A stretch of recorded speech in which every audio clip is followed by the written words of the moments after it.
نصلي ونسلم على رسوله الكريم أما بعد فأعوذ بالله من الشيطان الرجيم بسم الله الرحمن الرحيم وأقيموا الصلاة وآتوا الزكاة واركعوا مع الراكعين صدق الله العظيم قال النبي صلى الله عليه وسلم اول ما يحاسب به العبد يوم القيامة الصلاة فإن صلحت فقد أفلح وأنجح وإن فسدت فقد خاب وخسر او كما قال علیہ الصلاۃ والسلام۔ محترم و مکرم معزز سامعین،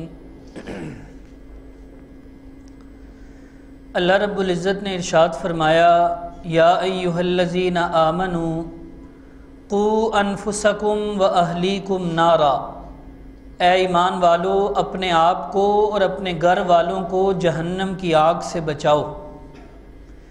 وقودها الناس والحجارہ علیہا ملائکۃ غلاظ شداد، وہ جہنم کی آگ ایسی آگ ہے جس کا ایندھن لوگ اور پتھر ہوں گے۔ دنیا کی آگ کا ایندھن تو لکڑیاں اور کوئلے وغیرہ کہ لکڑیاں اور کوئلے ڈالو تو آگ اور بڑک اٹھتی ہے، جہنم کی آگ کا ایندھن لوگ ہوں گے۔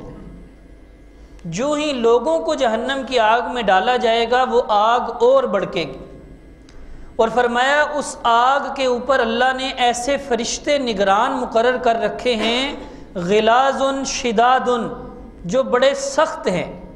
ایسا نہیں کہ ان کو ترس آ جائے گا یا ان کو رحم آ جائے گا۔ لا یعصون اللہ ما امرہم ویفعلون ما یؤمرون، وہ فرشتے اللہ کے حکم کے پابند ہیں، وہ اللہ کے حکم کی نافرمانی نہیں کریں گے، ان کو جس بات کا حکم دیا جائے گا وہ وہی کریں گے۔ جس کے بارے میں حکم دیا گیا فلاں کو جہنم میں ڈال دو، فلاں کو جہنم کا اتنا سخت عذاب دو، فلاں کو ذرا ہلکا دو، جو اللہ کی طرف سے حکم ہوگا فرشتے اسی کے مطابق عمل کریں۔ اور اللہ رب العزت نے ارشاد فرمایا فمن زحزح عن النار وَأُدْخِلَ الْجَنَّةَ فَقَدْ فَازَ، جو آدمی جہنم کی آگ سے بچا لیا گیا اور جنت میں داخل کر دیا گیا وہ کامیاب ہو گیا۔ یعنی اصل کامیابی قیامت کے دن کی کامیابی، دنیا کی کامیابیاں دنیا تک محدود، اور آخرت کی کامیابی جہنم سے بچنا اور جنت میں داخل ہو جانا، اس کامیابی کا انحصار ہے اللہ اور اللہ کے رسول صلی اللہ علیہ وسلم کے احکامات پر عمل کرنے پر، کہ اللہ اور اللہ کے رسول کے احکام اپنی زندگیوں میں لائیں تو پھر جنت مل سکتی ہے اور آخرت کی کامیابی مل سکتی ہے۔ اور مسلمان پر کلمہ پڑھنے کے بعد جو احکام لاگو ہوتے ہیں ان احکام میں سے سب سے پہلا حکم نماز کا ہے، اور نماز اسلام کے بنیادی ارکان میں سے کلمہ پڑھنے کے بعد سب سے پہلا رکن نماز ہے۔ اسی لیے نبی محترم صلی اللہ علیہ وسلم نے ارشاد فرمایا الصلاۃ عماد الدین، نماز دین کا ستون ہے، ستون کے بغیر عمارت نہیں کھڑی ہو سکتی، نماز بنیاد ہے، بنیاد۔ اور آپ صلی اللہ علیہ وسلم نے ارشاد فرمایا انما موضع الصلاۃ من الدین کموضع الرأس من الجسد، نماز کی حیثیت دین اور اسلام کے اندر ایسے ہے جیسے انسان کے جسم کے اندر سر کی حیثیت ہے، کہ جس طرح سر کے بغیر جسم کسی کام کا نہیں۔ کسی کو سر کے بغیر بھی دیکھا ہے آپ نے؟ سر کے بغیر جس طرح جسم نہیں، نماز کے بغیر دین نہیں۔ اور آپ صلی اللہ علیہ وسلم نے فرمایا لا سہم فی الاسلام لمن لا صلاۃ لہ ولا صلاۃ لمن لا وضوء لہ، اس بندے کا دین اور اسلام میں کوئی حصہ نہیں جو نماز نہیں پڑھتا، اور اس کی نماز نہیں جو وضو نہیں کرتا۔ جس طرح بغیر وضو کے نماز نہیں ہوتی، اسی طرح بغیر نماز کے دین اور اسلام نہیں ہو سکتا۔ اور آپ علیہ السلام نے ارشاد فرمایا بین العبد و بین الکفر ترک الصلاۃ، مسلمان اور کافر کے درمیان فرق کرنے والی چیز نماز ہے۔ جو نماز پڑھتا ہے سمجھو مسلمان ہے، اور جو نماز نہیں پڑھتا وہ کافروں والا کام کر رہا ہے۔ نماز کا نہ پڑھنا یہ کافروں والا کام ہے، کافروں والا عمل ہے۔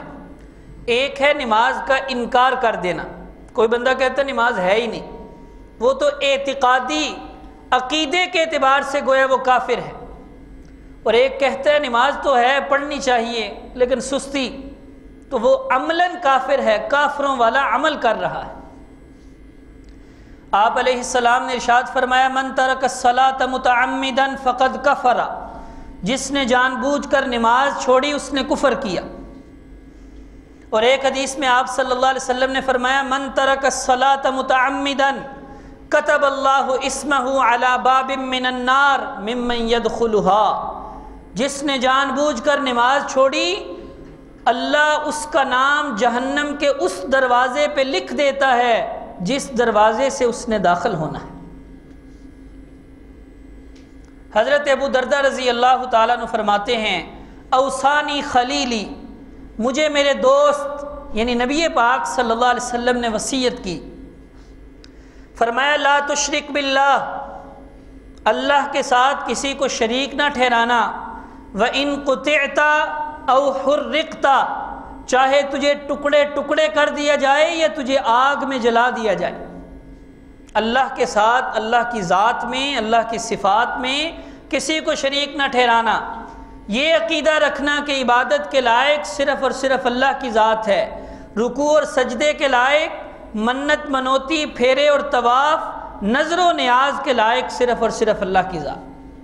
اور دوسری وصیت فرمائی وَلَا تَتْرُكِ الصَّلَاةَ الْمَكْتُوبَةَ مُتَعَمِّدًا فَمَنْ تَرَكَ الصَّلَاةَ الْمَكْتُوبَةَ مُتَعَمِّدًا فَقَدْ بَرِئَتْ مِنْهُ ذِمَّةُ اللَّهِ، جان بوجھ کر نماز نہ چھوڑنا، جس نے جان بوجھ کر فرض نماز چھوڑ دی فرمایا وہ اللہ کے ذمہ داری سے نکل گیا۔ اللہ فرماتے ہیں فَقَدْ بَرِئَتْ مِنْهُ ذِمَّةُ اللَّهِ، کہ وہ اللہ کے ذمے سے اب نکل گیا، اللہ کی اس پر کوئی ذمہ داری نہیں ہے۔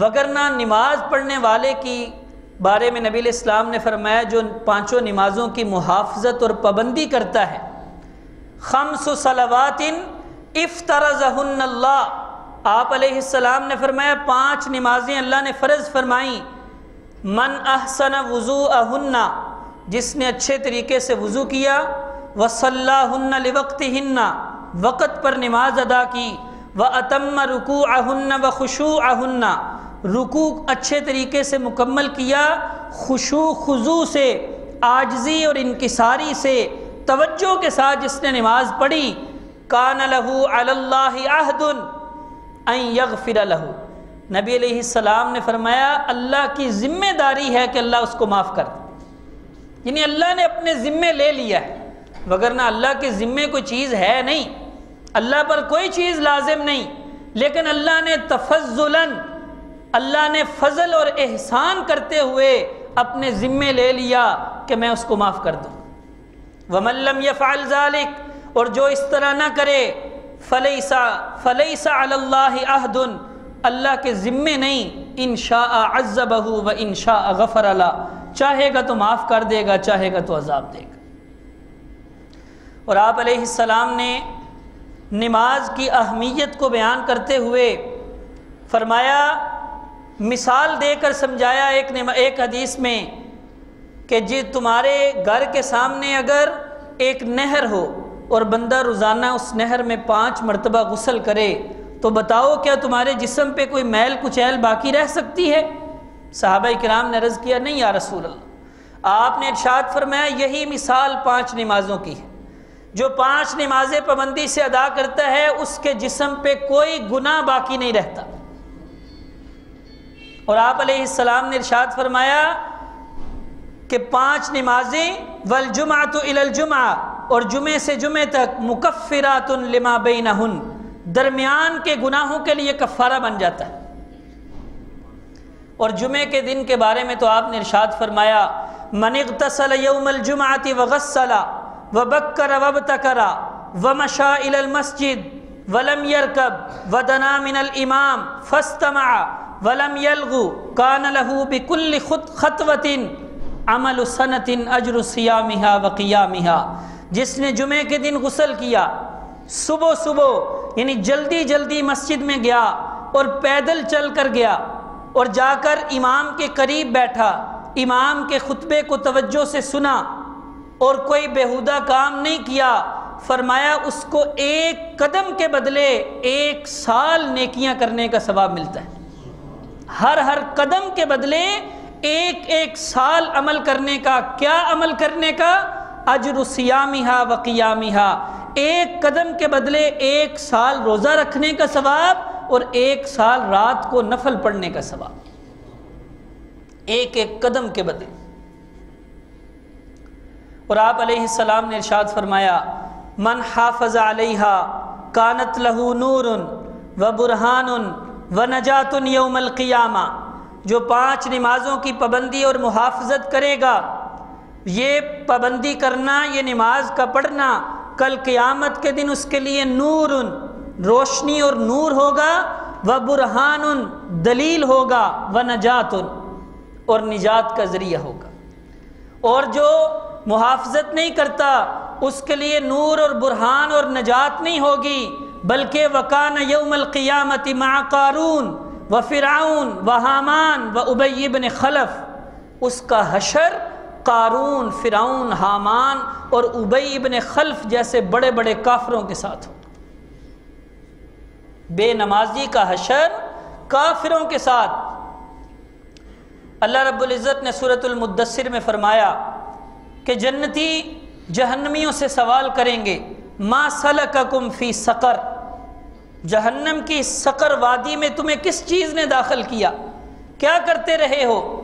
وہ جواب دیں گے لم نک من المصلین، ہم نماز نہیں پڑھتے تھے، ولم نک نطعم المسکین، ہم کسی غریب مسکین کو کھانا نہیں کھلاتے تھے، خیال نہیں کرتے تھے، وَكُنَّا نَخُوضُ مَعَ الْخَائِضِينَ، ویسے ہی فضول کاموں میں جو مشغول ہوتے تھے ہم بھی ان کے ساتھ مشغول ہو جاتے، وَكُنَّا نُكَذِّبُ بِيَوْمِ الدِّينِ، قیامت کے دن کو ہم جھٹلاتے تھے۔ اگر تو سرے سے قیامت کے دن کا انکار کر دیا جائے، کوئی یہ کہے کہ قیامت کا دن آئے گا ہی نہیں، وہ تو کافر ہے۔ اور ایک ہے جیسے ہم انکار کرتے ہیں کہ فکر کوئی نہیں، یہ بھی انکار ہے کہ قیامت کے دن کی فکر ہی کوئی نہیں، عملی انکار۔ آیت مبارکہ بے شمار آیات ہیں اس جیسی جس میں اللہ رب العزت نے نماز قائم کرنے کا حکم دیا، اور اس میں فرمایا اقیموا الصلاۃ وآتوا الزکاۃ، نماز قائم کرو، زکوٰۃ ادا کرو، وارکعوا مع الراکعین، اور رکوع کرنے والوں کے ساتھ رکوع کرو۔ اس کا مطلب علماء نے فرمایا کہ جماعت کے ساتھ نماز ادا کرو، نماز بھی پڑھو اور جماعت کے ساتھ پڑھنے کی پابندی کرو۔ اور جماعت کے ساتھ نماز پڑھنے کی اتنی فضیلت کہ نبی پاک صلی اللہ علیہ وسلم نے ارشاد فرمایا صلاۃ الجماعت تفضل من صلاۃ الفذ ب27 درجہ، جماعت کے ساتھ نماز پڑھنا اکیلے نماز پڑھنے سے 27 درجے زیادہ افضل ہے، 27 درجے زیادہ ثواب ملتا ہے جماعت کے ساتھ نماز پڑھنے سے۔ اور ایک حدیث میں آپ نے ارشاد فرمایا من صلی للہ 40 یوما فی جماعت یدرک التکبیرۃ الاولی کانت لہ براءتان کتبت لہ براءتان براءۃ من النار و براءۃ من النفاق، جس نے 40 دن تکبیر اولیٰ کے ساتھ نماز پڑھی اللہ کو راضی کرنے کے لیے، فرمایا اللہ اس کے لیے 2 برات نامے لکھ دیتے، ایک براءۃ من النار کہ جہنم سے بری، یہ جہنم میں نہیں جا سکتا، اور دوسرا براءۃ من النفاق کہ منافقت اور نفاق کی موت نہیں مرے گا۔ اور جماعت کے ساتھ نماز پڑھنے کی اتنی فضیلت اور اتنی اہمیت کہ نبی پاک صلی اللہ علیہ وسلم نے ارشاد فرمایا کہ میرا دل کرتا ہے میں ایک آدمی کو حکم دوں کہ وہ اذان پڑھے اور پھر دوسرے کو حکم دوں کہ وہ نماز پڑھائے، اور میں آگ کا ایک شعلہ لے کر ان گھروں کو آگ لگا دوں جو لوگ گھروں میں نماز پڑھ رہے ہیں، جو اذان سننے کے باوجود جو نماز کے لیے نہیں آ رہے، میرا دل کرتا ہے کہ میں ان کے گھروں کو آگ لگا دوں۔ اندازہ لگائیے جو پڑھتے ہی نہیں،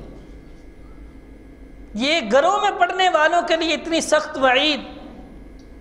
حضرت عبداللہ ابن ام مکتوم رضی اللہ تعالیٰ عنہ، نابینا صحابی، نظر نہیں آتا، وہ ایک دن آئے اور آ کر اپنے عذر پیش کیے، 6 عذر پیش کیے، 6 مجبوریاں پیش کیں، اور مجبوریاں پیش کر کے اجازت لینا چاہیے کہ یا رسول اللہ مجھے گھر میں نماز پڑھنے کی اجازت دیجیے۔ فرمایا انی رجل ضریر البصر، یا رسول اللہ نابینا ہوں، نظر نہیں آتا، شاسع الدار، میرا گھر مسجد سے دور ہے، ولیس لی قائد یقودنی الی المسجد، کوئی رہبر کوئی نہیں جو مجھے مسجد میں لے آئے ہر نماز کے وقت، ان المدینۃ کثیرۃ الحوام، راستے کے اندر حشرات الارض، کیڑے مکوڑے سانپ بچھو ہیں، والسباع، درندے ہیں، اور فرمایا کہ راستے کے اندر کانٹے دار جھاڑیاں ہیں، مشکل راستہ ہے بھی دور، نابینا ہوں۔ 6 عذر پیش کیے، یا رسول اللہ اجازت ہے گھر میں نماز پڑھ سکتا ہوں؟ آپ نے ارشاد فرمایا هل تسمع النداء هل تسمع حی علی الصلاح حی علی الفلاح، اذان کی آواز سنتے ہو؟ نعم، جی یا رسول اللہ۔ فرمایا فاجب، اگر اذان کی آواز تمہارے کانوں میں پہنچتی ہے تو پھر مسجد میں آنا پڑے گا۔ ہمیں تو کوئی مجبوری نہیں، ہمارے لیے تو ایک عذر بھی نہیں۔ اور آپ صلی اللہ علیہ وسلم نے ارشاد فرمایا من سمع المنادی فلم يمنعه من اتباعه عذر قالوا وما العذر قال خوف او مرض لم تقبل منه الصلاة التي صلى، جس نے مؤذن کی اذان کی آواز سنی اور بغیر کسی مجبوری کے پھر بھی وہ مسجد میں نہ آیا، تو فرمایا اب اگر اس نے گھر میں نماز پڑھ بھی لی تو وہ نماز قابل قبول نہیں۔ صحابہ کرام نے عرض کیا یا رسول اللہ کون سا عذر ہو تو بندہ گھر میں نماز پڑھ سکتا ہے؟ فرمایا خوف او مرض، دشمن کا خوف، کسی درندے کا یا کسی بھی چیز کا خوف ہو، او مرض، یا اتنا بیمار ہو کہ مسجد میں نہیں آ سکتا۔ اور آپ علیہ السلام نے ارشاد فرمایا بشر المشائین فی الظلم الی اللیل فی الظلم الی المساجد بالنور التام یوم القیامہ، ان لوگوں کو خوشخبری دے دو جو اندھیروں میں مسجدوں کی طرف آتے ہیں کہ کل قیامت کے دن ان کے لیے مکمل روشنی ہوگی۔ جو فجر اور عشاء میں خاص طور پر اندھیروں میں جو لوگ مسجدوں میں آتے ہیں ان کے لیے خوشخبری۔ اور فجر اور عشاء کی اتنی فضیلت آپ نے ارشاد فرمایا لیس صلاۃ اثقل علی المنافقین من الفجر والعشاء، فجر اور عشاء سے زیادہ مشکل نماز کوئی نہیں منافق کے لیے، کیونکہ صحابہ کرام فرماتے ہیں نبی علیہ السلام کے زمانے میں منافق بھی جماعت کے ساتھ نماز پڑھتے تھے جو اوپر سے مسلمان تھے، ان کے لیے بھی اگر کوئی نماز مشکل تھی تو وہ فجر اور عشاء کی۔ اور آپ نے فرمایا وَلَوْ يَعْلَمُونَ مَا فِيهِمَا، اگر لوگوں کو پتہ چل جائے کہ عشاء اور فجر پڑھنے کا کتنا ثواب ہے لَأَتَوْهُمَا وَلَوْ حَبْوًا، تو وہ ضرور نماز پڑھنے کے لیے آئیں اگرچہ گھٹنوں کے بل گھسٹ کر کیوں نہ آنا پڑے، اگر ان کو ثواب اور قدر و قیمت کا پتہ چل جائے۔ اور آپ نے ارشاد فرمایا لن یلج النار احد صلی قبل طلوع الشمس وقبل غروبها، جس نے سورج طلوع ہونے سے پہلے اور سورج غروب ہونے سے پہلے نماز پڑھی یعنی فجر اور عصر، لن یلج النار، وہ کبھی جہنم کی آگ میں داخل نہیں ہو سکتا۔ اور آپ نے ارشاد فرمایا من فاتته صلاة العصر فکأنما وطر اہلہ ومالہ، جس کی نماز عصر فوت ہو جائے گویا اس کا اہل و مال اہل و عیال اور مال و دولت تباہ و برباد ہوگی۔ کیا مطلب؟ کہ جس طرح اہل و عیال مال و دولت کے ضائع ہو جانے پر جتنا افسوس ہوتا ہے، اتنا افسوس عصر کی نماز فوت ہونے پر بھی ہونا چاہیے۔ یہ ساری نبی پاک صلی اللہ علیہ وسلم کی حدیثیں میں سنا رہا ہوں، اپنی طرف سے میں کوئی بات نہیں کر رہا۔ بے شمار احادیث اس کے علاوہ بھی جس میں نبی پاک صلی اللہ علیہ وسلم نے فضائل اور حدیث کے اندر ترغیبات اور ترہیبات بیان کی، ڈرایا گیا نماز پڑھنے والوں کی فضیلت اور نہ پڑھنے والوں کے عذابات بیان کیے۔ ایک دن نبی پاک صلی اللہ علیہ وسلم نے اپنا خواب بیان فرمایا، اور نبی کا خواب وہی ہوا کرتا ہے۔ آپ نے فرمایا مجھے خواب میں دکھایا گیا کہ جہنم کے اندر کچھ لوگوں کو عذاب ہو رہا ہے۔ کیسے؟ کہ بڑے بڑے پتھروں سے ان کے سروں کو کچلا جا رہا ہے۔ بڑا بھاری پتھر سروں پہ مارا جاتا ہے، سر کچل دیا جاتا ہے، پھر سر ٹھیک ہو جاتا ہے، پھر بھاری پتھر مارا جاتا ہے اور وہ کچلا جاتا ہے، اور یہ عمل مسلسل جاری۔ میں نے پوچھا جبریل کون لوگ ہیں؟ فرمایا الذی ینام عن الصلاۃ المکتوبہ، جو فرض نماز پڑھے بغیر سو جاتے ہیں۔ بے نمازیوں کا حشر۔ اس لیے میرے عزیزو، نماز اسلام کا بنیادی رکن ہے۔ نماز کے بغیر دینداری کوئی نہیں۔ نماز کے بغیر اپنے آپ کو مسلمان کہنا نہیں چاہیے، کیونکہ یہ مسلمانوں والا کام نہیں ہے نماز کا چھوڑ دینا۔ جس طرح ہمارے جسم کی غذا کھانا پینا ہے، ہماری روح کی غذا عبادت ہے۔ جس طرح بھوک لگے تو جب تک کچھ کھا نہ لیں سکون نہیں آتا، اسی طرح ہم اپنی روح کے ساتھ بھی ہمیں ایسا معاملہ کریں کہ جب تک نماز نہ پڑھ لیں روح کو سکون نہیں آتا۔ آپ نماز پڑھ کر دیکھیے، پانچوں نماز پابندی سے پڑھ کر دیکھیے، انشاءاللہ العزیز زندگی سکون اور اطمینان والی ہو جائے انشاءاللہ۔ ارادہ کرتے ہیں؟ ضرور ارادہ کیجئے، اور اس پر بلکہ وعدہ کیجئے، اللہ کے ساتھ عہد اور وعدہ کیجئے کہ انشاءاللہ آج کے بعد نماز نہیں چھوڑیں۔ اللہ نے اتنے انعامات دیے ہیں کہ ایک نعمت کا بھی ہم شکریہ ادا نہیں کر سکتے۔ اپنے وجود میں ہم ایک نعمت کا شکریہ ساری زندگی سجدے میں پڑے رہیں تو اللہ کا شکر ادا نہیں ہو سکتا۔ تو اللہ کا حکم ہے کہ 5 وقت نماز کا ادا کرنا، اللہ کے سامنے سجدہ کرنا، اور سجدہ ایک ایک سجدے پہ اللہ درجات بلند کرتا ہے۔ اور سجدے کی حالت کو نبی علیہ السلام نے بیان فرمایا کہ جب بندہ سجدے میں جاتا ہے تو گویا وہ اللہ کے قدموں میں گر گیا ہے۔ فَأَكْثِرُ الدُّعَاء، سجدے میں زیادہ دعا کیا کرو، زیادہ قبول ہوتی۔ نفل نماز میں، نفلوں میں، سنتوں میں، فرضوں میں تو چلو اتنا وقت نہیں کہ نفلوں اور سنتوں میں آپ سجدے میں دعا کر سکتے ہیں۔ عربی دعائیں یاد کریں اور سجدے میں دعا کریں، وہ جلدی قبول ہوتی ہے، کیونکہ گویا آپ اللہ کے قدموں میں گر گئے۔ اللہ سمجھنے کی اور عمل کی توفیق عطا فرمائے جائے۔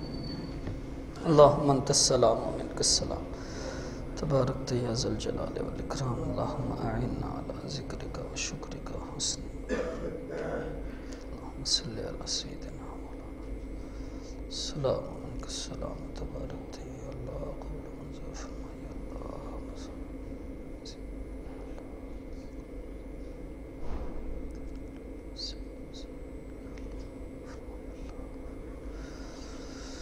صلی اللہ تعالی علی خیر خلقہ محمد وعلی آلہ وصحبہ اجمعین۔